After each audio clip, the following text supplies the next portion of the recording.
My name is Anna Baumgartner. I'm the U-School strings teacher. I teach strings 3rd grade through 12th grade. I started this program in 2004. I had 5 students who were in middle school who continued through upper school. And then a few years later, we added lower school strings, and I'm proud to say that we have around 140 violin students now in the school. When a student enters 3rd grade, they have the opportunity to choose violin or general music. For violinists, I get to see them once every 6 school days, which sometimes ends up being not that often, but I have a lot of motivated kids who practice, and the ones you'll see tonight are the ones who come extra days per week in the morning to practice different skills with me. We start off by learning open string notes, add some finger numbers, learn pieces slowly, and we go throughout the rainbow skills levels so that the children can see their progression really easily. And I think it's motivating and exciting for them. The hardest challenge that the young string players face is that they come to me and they say, something's wrong with my bow, something doesn't sound right in the first few months. And I have to tell them, you've got to get through that kind of bad sound in violin to get to the good sound. So the hardest challenge is to find practice time and to remain motivated even when maybe it sounds scratchy or squeaky. Because if they do persevere through that sound, it usually ends up sounding pretty good.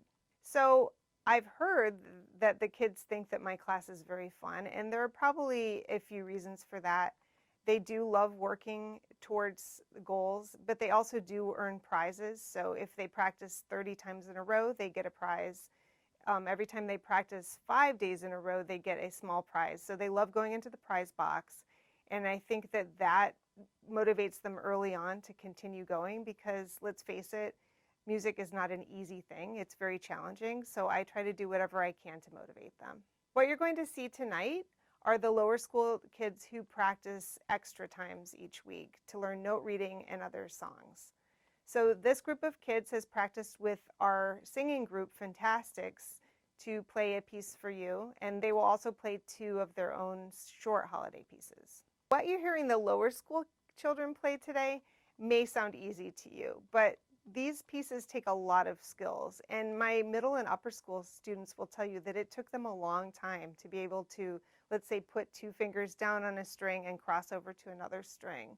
So these easy songs took hours and hours of practice, and that's what makes it special when they're able to go on stage and perform for everyone and show what they've been doing for the last few months.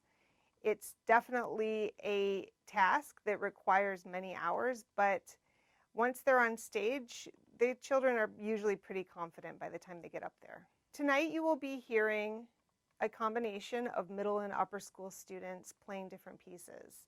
Wind Chasers, which is actually about a storm in which birds get caught up in the wind, will be played by middle school students with a few lower strings. So we have our bass and one of our cellists, which is in upper school, helping us out there. Vortex is also about a windstorm. That piece we will be playing with some of our more advanced middle school strings players and our upper school players.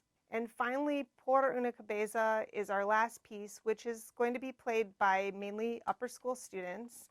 And kind of a fun fact about this piece is that it was used in Scent of a Woman. A lot of you probably have seen that movie. And I always thought it was kind of this romantic love piece, but it's actually a piece about a horse race bettor who is losing his bets. I'm very fortunate to have some help during class by a teacher named Sarah Suarez. She's a very good pianist and violist and also helps on the violin. And she is our accompanist for solo and ensemble this year, which we just had on December 7th. And she also helps during class, so she'll take a group of, let's say, beginning note readers from one of my periods and work closely with them while I'm working with the more advanced students, or vice versa. And she's been very helpful this year. I'm very happy to have her. Thank you so much for coming out to support the arts and for supporting your students every day at home.